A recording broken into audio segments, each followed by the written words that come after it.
I have a painting by Phoebe of a group that she calls Sister Suki's Funeral.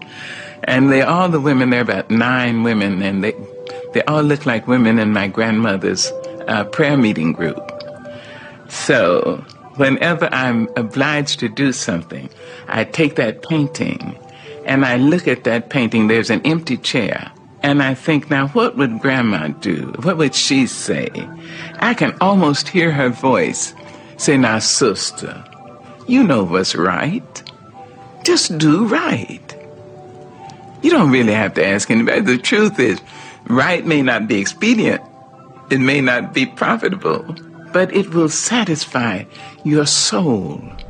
Need motivation? Watch a Top 10 Believe Nation. Hey, it's Evan Carmichael, and I watch these videos every day because I need them for motivation. Being around successful entrepreneurs every morning helps me believe that I can do great things too. It's like your morning coffee, but for your goals, kickstarting your day with a blast of positivity. So here is a challenge for you. Try watching one video every morning for the next 30 days. And let's find out together if they help you do great things too. If you're in, leave a hashtag Believe in the comments below so I can celebrate with you.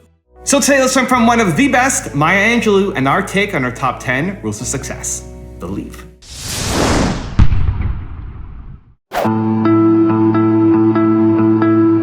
It brings you the kind of protection that bodyguards can't give you. Try to be all you can be, to be the best human being you can be.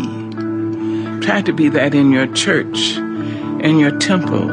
Try to be that in your classroom. Do it because it is right to do. You see, people will know you, and they will add their prayers to your life. They'll wish you well.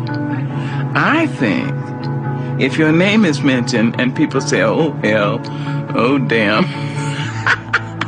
I think you're doing something wrong. But if your name is mentioned and people say, oh, she's so sweet, he's so nice, oh, I love, oh, God bless her. There you are. So try to live your life in a way that you will not regret years of useless virtue and inertia and timidity. Take up the battle. Take it up. It's yours. This is your life. This is your world. I'll be leaving it long before you under the ordinary set of circumstances. You make your own choices.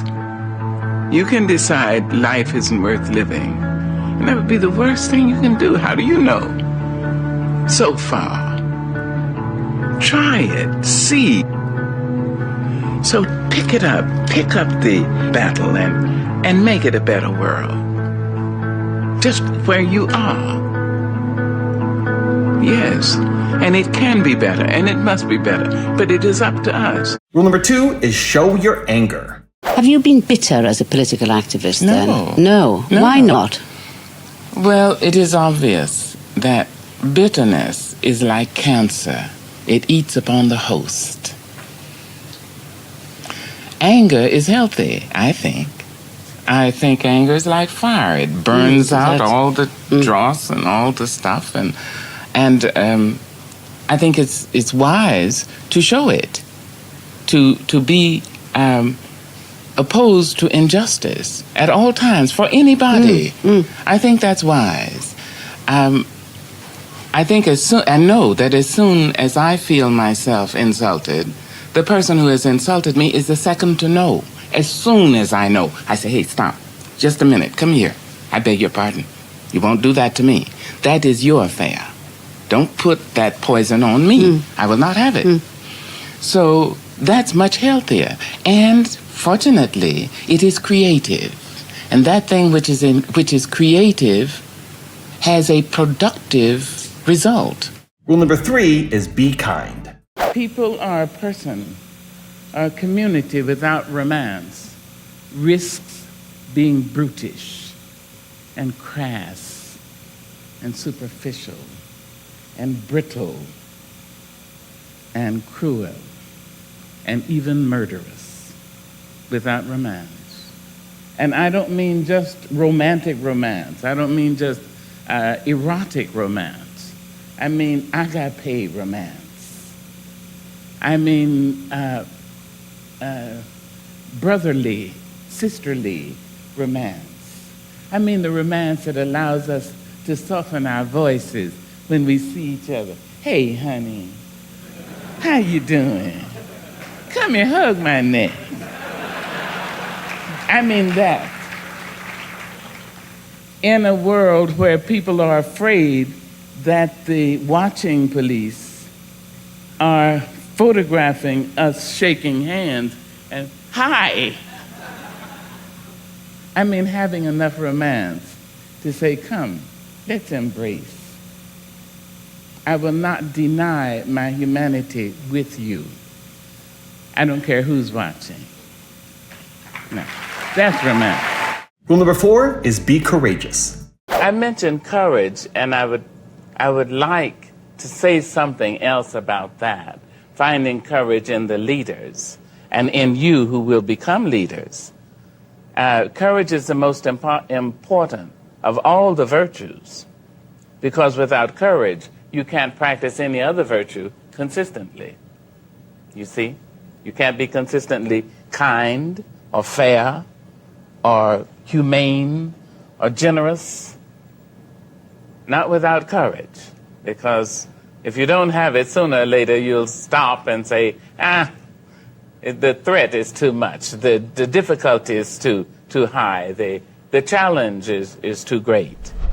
Also, to make sure you're actually taking action after watching this video, I've designed a special free worksheet just for this video. The worksheet will highlight our favorite lessons from the video that will inspire you to remember what you learned today and actually apply them. The worksheet will also give you space to write down what your key takeaways are and your specific plan of action to make sure you're getting results. If you want the worksheet designed specifically for this video, absolutely for free, there's a link in the description below. Go click on it and start building the momentum in your life and your business. I'll see you there. Rule number 5 is aim to be the best. Billie Holiday told me that I was going to be famous. She said I wouldn't be famous for singing, which was obvious. But she said, you're going to be famous. But remember, you can't get so high, somebody won't try to bring you down.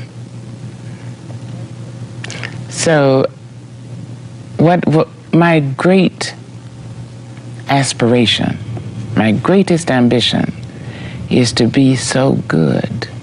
Now, in that way, I'm tiresome, as I suppose, to live with, because I want to be a fantastic human being.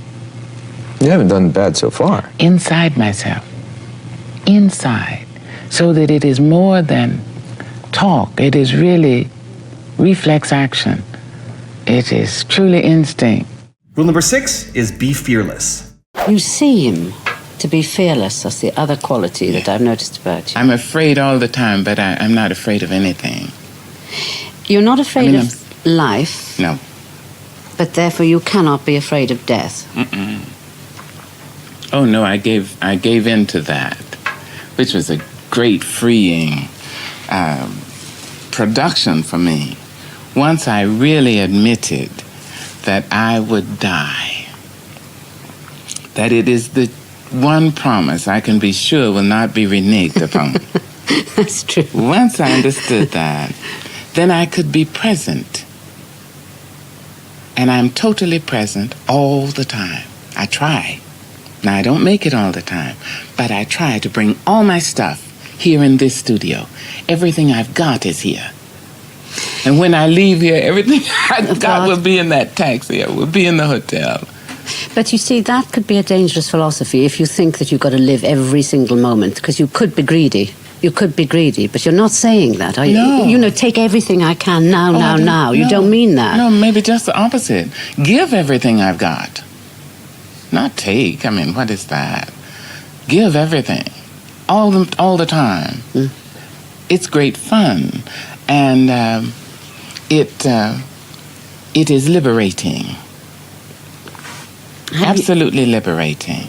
Rule number 7 is love yourself. I believe that self-love is very important. If you read my work, you know I'm always talking about loving oneself. I never trust anybody who tells me he or she loves me if the person doesn't love herself or himself.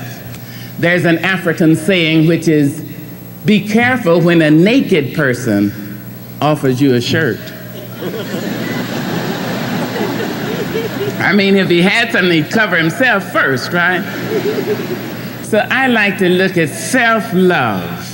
It is very important that it comes from within, that you have a sense of yourself, so that when you walk into an office, you don't go alone. Bring your people with you. Bring everybody who has loved you with you. Say, Grandma, come on, let's go. Great-grandpa, you've been dead all this time. Come on, let's go. I have to go in here and have an interview. Come on, Auntie. Come on, my friends. Come, let's go. And when you walk in, people don't know what it is about you. They can't take their eyes off you. You may not be cute in the given sense. You may not be fashion model size in that particular sense. You may not be any of those things, but they can't take their eyes off you. And they say of you, in this incredible way, which I don't understand, they say, I don't know, but she has charisma. No, what you have is all those people around you. So think of that. Anytime you have anything to do, bring everybody with you that you can remember who has loved you. And then you have that sense of having been paid for. And when you walk in, people will say, now, I think you're overqualified. Rule number 8 is be complaint-free. If we've been able to stay alive at all, alive and future thinking, alive and having enough courage to care for each other, enough courage to love, and know that we're probably 1% free. I mean, 1% of 60 million free of complaints. Imagine, who would we be? Who would we be if we were 1% of 600 million, 6 billion? What would happen? I tell you one thing, I think war would be laughed out of the room. I think the very word, if somebody said war, another person would say, you mean, am I supposed to kill somebody because he doesn't agree with me? I don't think so. Just imagine. People would speak kinder, more kindly to each other. Courtesy would be invited back into the living room, into the bedroom, into the children's room, into the kitchen. If 1% of our world was complaint-free, we would care more about the children and realize that every child is our child. The black one and the white one, the pretty one and the plain one, the Asian and the Muslim, the Japanese and the Jewish, everyone is our child. If we were just 1% free of complaint, imagine that we would stop blaming other people for our mistakes and hating them because they caused the mistake in our minds. Just imagine if we laughed more frequently, if we had the unmitigated courage to touch each other. It would be just the beginning of paradise, Rule number 9 is remember your own shortcomings. Living life as art requires a readiness to forgive. I do not mean that you should suffer fools gladly, but remember your own shortcomings. Yes. You know? Indeed. The most boring and the most dangerous people are those self-righteous people who would have you believe they have no skeletons in their closets. In fact, they have no closets. They're full of baloney. I mean, I think that before you judge anybody, you should look at yourself and have enough courage to admit what you see. And rule number 10, the last one before a very special bonus clip, is turn struggles into triumph.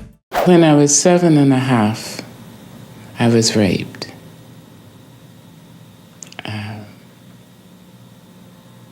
I won't say severely raped. All rape is severe.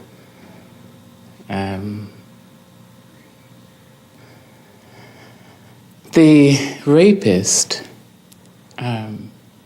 was a person very well known to my family.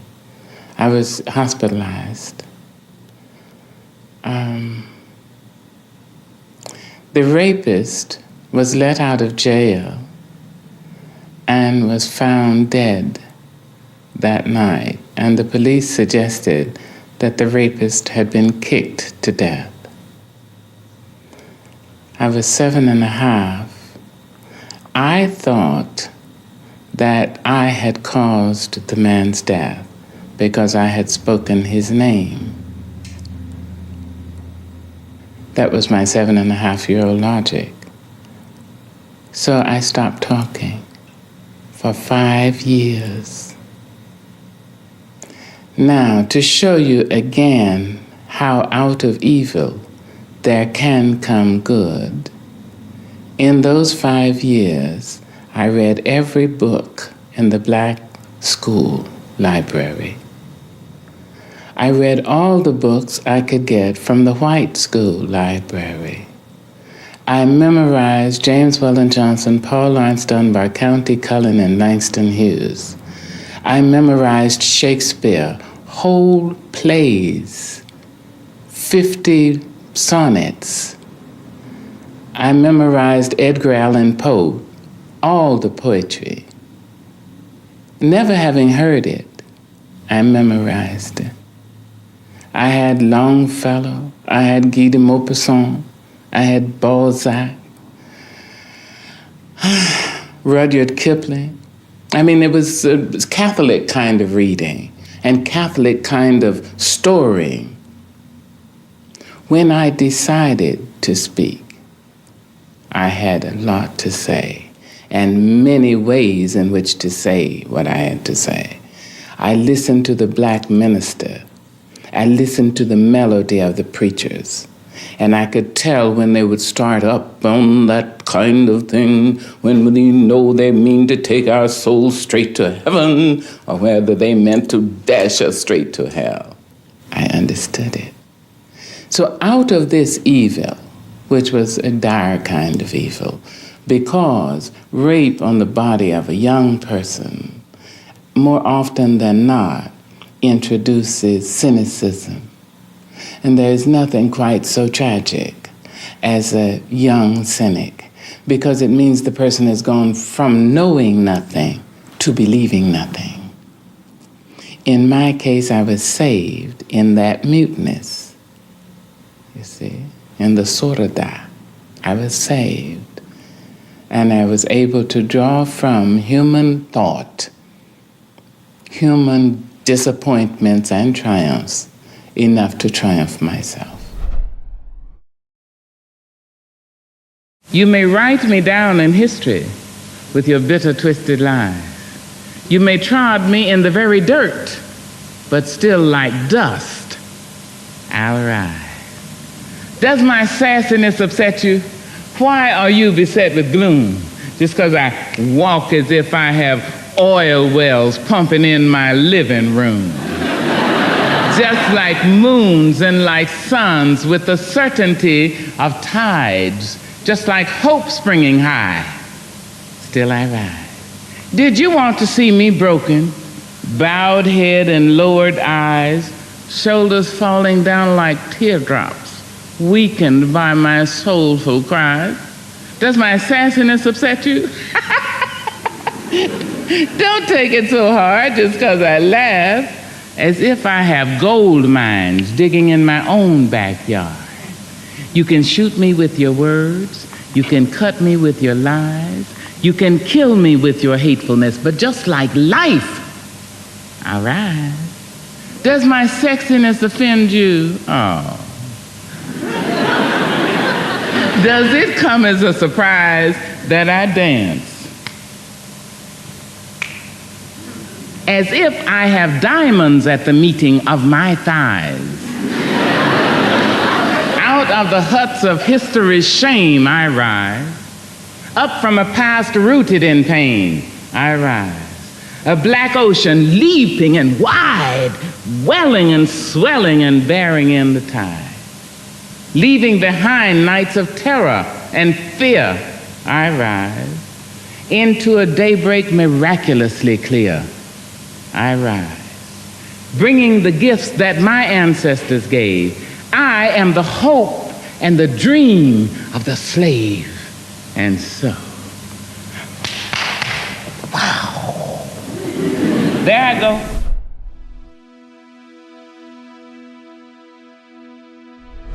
For 10 more amazing reels from Oprah Winfrey, check the video right there next to me. I think you'll love it. Continue to believe, and I'll see you there. When you give your word, keep it. Show up. Do the work. Get your hands dirty. I love being number one. I love winning. But it's the times when things go wrong